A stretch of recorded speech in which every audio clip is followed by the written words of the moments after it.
Vypočujte slova proroka Zachariáša, napísané v 9. kapitole, v 9. a 10. verši, takto znejúce. Preveľmi jasaj, raduj sa, dcéra Sion, zvučne plesaj, spievaj, dcéra Jeruzalem. Aj hľa, tvoj kráľ prichádza k tebe. Spravodlivý on je a plný spásy.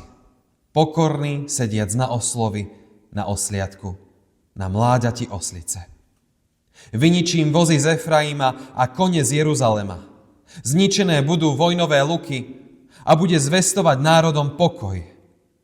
Jeho panovanie bude siahať od mora k moru, od Eufratu až po koniec zeme. Amen. Toľko je slov písma svätého. Bratia a sestry, každý, kto je zapojený v akejkoľvek vojne, očakáva výhru svojej krajiny. Podobne tak aj my, keď sa hrá hokej, futbal, lyžovanie, akýkoľvek šport, držíme palce svojmu favoritovi, najlepšie ešte, ak je aj z našej vlastnej krajiny, do ktorej patríme. Chceme sa identifikovať, mať čosi spoločné s víťazom. A predstavte si tú radosť, keď majstri, víťazi, bojovníci, úspešní v boji, sa vracajú domov, či už s víťazným pohárom, alebo nejakým víťazným lupom či korisťou. My ľudia sa vždy tešíme čomukoľvek, čo dostaneme zadarmo. Či je to malá drobnosť, sladkosť, ochutnávka v obchode. A tak aj ľud čaká, že keď vyhráme v boji, aj nám čosi z toho kvapne. Predstavme si teda mesto, ktoré čaká svojho kráľa. Ľudia už vyzerajú ulicami bojovníkov, vládne veľké očakávanie. V dávnych časoch sa králi vraceli s takým majestátom na bojových vozoch, obklopení vojakmi, so zlatými výzbrojami. A teraz počúvajme Zachariáša. Ako my máme očakávať svojho kráľa. Hľa, tvoj kráľ prichádza, už ide dvermi, tramtaradá, na oslovy. Nie na koňoch, nie na voze, ale na zvierati, ktoré bolo symbolom pokoja a úplnej obyčajnosti. Toto proroctvo nie je len o budúcnosti Izraela. Je o povahe Boha, ktorý stále prichádza k človeku inak, ako to my alebo tento svet očakáva. V staroveku to nebola maličkosť, pretože každý kráľ chcel ukázať svoju moc. A vtedy chcel ukázať to najlepšie. Tú najkrajšiu masku, tú najkrajšiu tvár, to, čo najlepšie dokáže. Prichádza na koňoch. Kôň bol teda symbol vojenskej síly, rýchlosti, boja a víťazstva. Vojnové vozy boli akosi dnešné tanky, taká vojenská prehliadka, nástroj, ako vzbudiť rešpekt a strach. V Biblii bol oslík dopravný prostriedok kráľov, ktorí však prichádzali nie do boja, ale do pokoja. Šalamún bol privedený na trón na oslovi. Sudcovia jazdili na osloch, keď mali vládnuť spravodlivo a nie bojovať. Koňom kráľ ukazoval silu, oslom pokoj. Keď teda Ježiš vstúpil do Jeruzalema na oslovy, nebola to náhoda. On tým nám vlastne povedal, neprichádzam dobíjať vaše mesta, prichádzam dobíjať vaše srdcia. Boh oslíkom ukazuje, že chce vstúpiť do tvojho srdca. Boh sa neskrýva za majestát, ktorý by človeka odradil. On zostupuje do jednoduchosti, do toho, čo pochopíme, aby sme ho aj my mohli stretnúť. Preto je podstatné si uvedomiť, že Boh prichádza inak, ako to svet očakáva. Svet očakáva silu a Boh prichádza v pokore.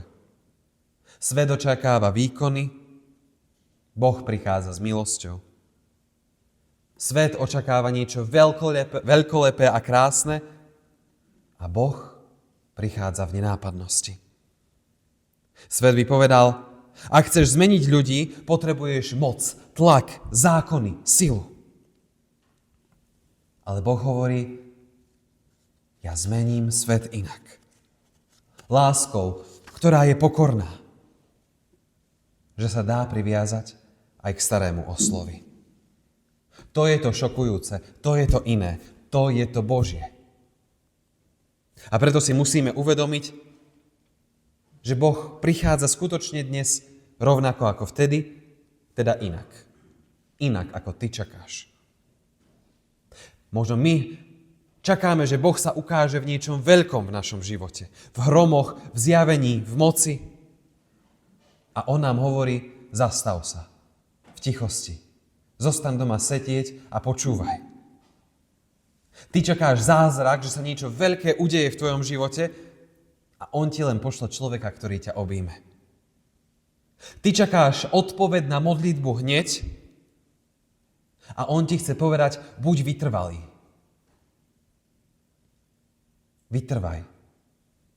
Pomaly. Ty čakáš, že príde Boh k tebe so slávou. On príde cez malé svetlo v tvojej tme. A preto tento text nie je len o tom starom Izraeli. Je o nás dnes. O spôsobe, akým Boh stále koná. Boh prichádza k nám inak, než by sme čakali. Ale vždy presne tak, ako to potrebujeme. Biblia nie je návod, ako žiť. Ale vždy nás k niečomu vedie, navádza nás. A preto aj my potrebujeme mať taký návod, ako nepadnúť do frustrácie, že už sa nám ani nebude chcieť hľadať tie cesty za Bohom. Ale potrebujeme vedieť, ako ostať verný. A v prvom rade nám prorok hovorí, že aj keď sa deje čokoľvek v tvojom živote, raduj sa veľmi, jasaj. Áno, my sa vieme radovať, keď je dobre. Ale prorok hovorí, raduj sa, aj keď na to nie sú žiadne dôvody. Zachariáš hovorí tieto slová o radosti ľuďom, ktorí sa práve vrátili z babylonského exilu. Vrátili sa zo zajatia, kde boli sužovaní. Vrátili sa po dlhej ceste, boli vyčerpaní, možno mnohí aj chorí, boli zlomení. Vrátili sa domov, kde ich chrám bol len troska. Mesto bolo len tieňom slávy. Národ mal stratenú identitu.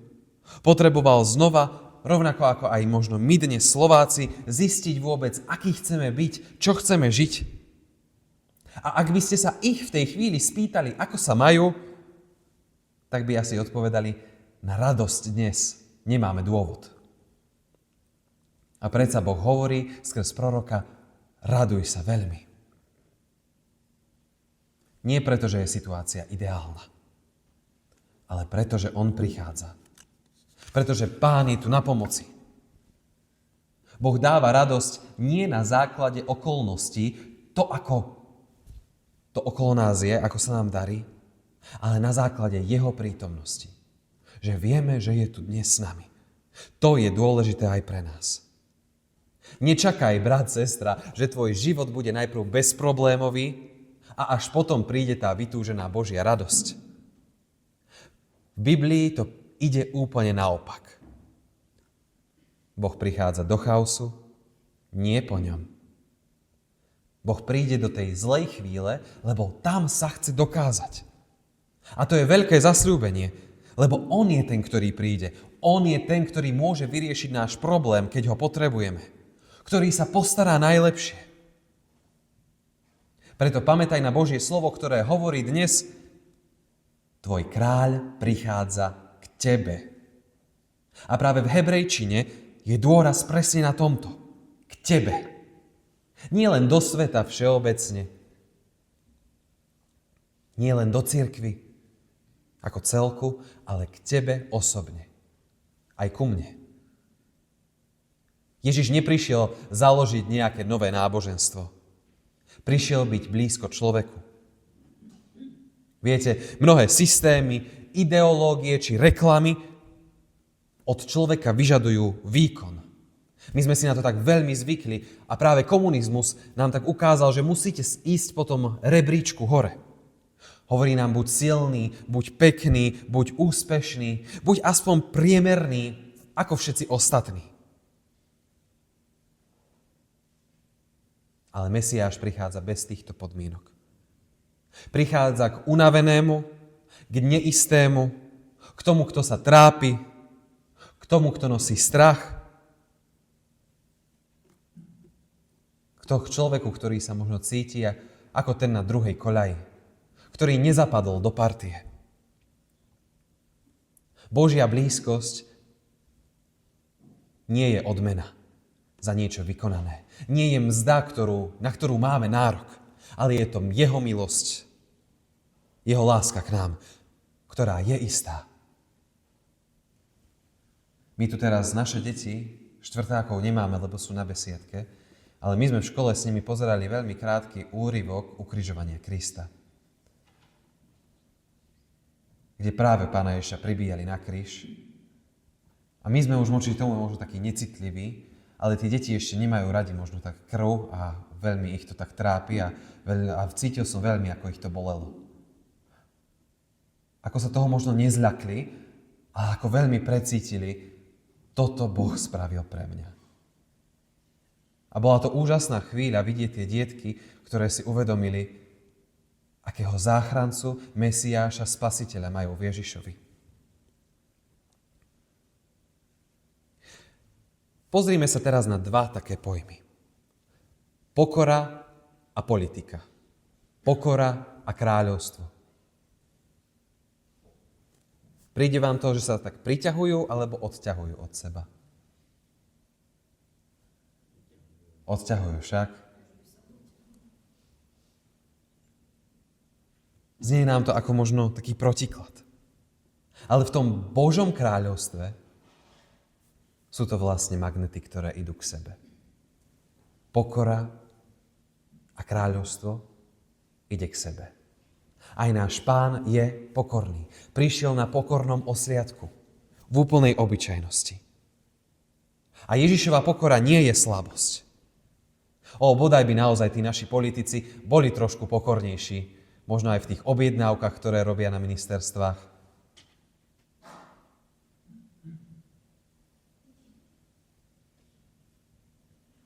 Pán Ježiš prišiel v pokore. A to nie je slabosť. Je to sila, ktorá nepotrebuje dokazovanie. Ježiš neprišiel v pancieri, ale v milosti. Nie s hlasným krikom, ale so záujmom. Nie ako ten, ktorý berie, ale ten, ktorý dáva. Človek žije často s pocitom, že má batériu svojho života častokrát nabitú možno na 40, niekedy len na tých 15 a občas len na 10%, ako sme hovorili minulú kázeň. A v takých dňoch si skutočne povieme, dnes nemám chuť na modlitbu. Dnes nemám silu byť dobrým rodičom. A dnes vôbec už nemám náladu niesť nejaký kríž a milovať svojho nepriateľa. Ale prichádza kráľ, pokorný kráľ, ktorý nepotrebuje tvoju plnú batériu. On práve prichádza doplniť to, čo ti chýba. Mesiáš, ktorý jazdí na oslovy. On je Mesiáš, ktorý prichádza presne tam, kde tvoje sily končia. On prišiel odstrániť voz, koňa, kušu. Odstrániť tú našu predstavu, že musíme byť šikovní a dokonalí, že sa musíme pre Pána Boha hodiť a potom si nás použije. On prerušuje celý cyklus násilia. I keď staroveké kráľovstvá rásli vďaka zbraniam, tým super zbraniam, či už ako to vnímali vozy, konia, kušu, ale Zachariáš už v tej dobe ukazuje niečo neuveriteľné. Že náš záchranca, náš Mesiáš nepotrebuje a nebude potrebovať násilie. Ale naopak, že ho odstráni. Ježiš nepriniesol nejakú novú super zbraň, ako bola atómová bomba, ale prišiel sa obetovať za nás na kríži. Nie cez nejaký úžasný vojnový pokrik, ale cez odpustenie hriechov. Nie cez nenávisť, ale lásku, ktorá je silnejšia ako smrť. A práve tento prorocký text sa naplnil, keď Ježiš prišiel ako ten, ktorý liečil, odpúšťal, volal k pokoju. A nakoniec porazil smrť svojou vlastnou obeťou. A to je naša záruka, že on hlása pokoj. Pokoj, ktorý Ježiš prináša. Nie je len to, že sa nemáme hádať, ale je to biblický šálom, obnovený vzťah s Pánom Bohom, uzdravené srdce, kedy sme my naozaj s kľudom v poriadku. Zachariáš práve tento pokoj zasľubuje. Nie pre jeden národ, jedno etnikum, ale práve tebe samému. Ježiš je kráľ, ktorý má otvorené hranice. Je kráľ celého sveta. A pritom kráľom každého jedného z nás osobne. Preto sa evanjelium šíri dejinami stále. Preto 130 000 kresťanov stále každý deň je sužovaných a zabíjaných. Nie silou štátu, ale silou ducha. Nie politikou, ale milosťou. Je vôbec náboženstvo dnes ešte potrebné? Žijeme v dobe, kedy sa opäť stáva normou žiť pod tlakom, pod výkonom, v seba presadzovaní, v porovnávaní sa s druhými a v strachu. Svet vlastne chce tých kráľov na koňoch. No Biblia, tá hovorí o kráľovi na oslovi. To je sila adventu, ktorú si dnes potrebujeme uvedomiť. Že svet chce úspech, no Kristus ponúka spásu. Svet chce viditeľnú moc, no Kristus ten prináša iný druh moci. Moc lásky, ktorá premieňa srdce. Preto sa tu stretávame aj po 2000 rokoch, lebo je to nadčasové. A ako to dnes prijať? Zachariáš totiž to nám nehovorí, že máme nad tým len premýšľať. Že si máme zvažovať, či je to dobré, či to tak má byť. Ale on nám jasne hovorí, raduj sa, jasaj, teš sa, aj keď všetko sa okolo nás rúca. Tvoj kráľ prichádza k tebe. A ako na to? No jednoducho, priznať. Pane Bože, ja ťa potrebujem. Ja sám som len unovený farár, ktorý má každý deň nejaké podujatie, ktorý to bez teba nezvládne, Bože, lebo nie som dostatočne silný. Každý deň mu potrebujeme otvoriť svoje srdce tak, ako je. Aj možno tak slabo nabité na 10%. Dovoliť mu priniesť pokoj tam, kde možno teraz vládne chaos. A nechať ho byť kráľom pokoja v mojom i tvojom živote. Amen. Modlíme sa spoločne. Pane Bože, my Ti ďakujeme, že Ty prichádzaš nie so silou, ale s láskou. Prichádzaš tam, kde naše sily končia, kde batéria života bliká na posledné percentá. Prosíme ťa, vstúp dnes do nášho srdca ako kráľ pokoja. Odstráň z nás zbrane strachu, pýchy, hnevu či zúfalstva. A naplň nás svojím pokojom, ktorý presahuje každý rozum. Amen.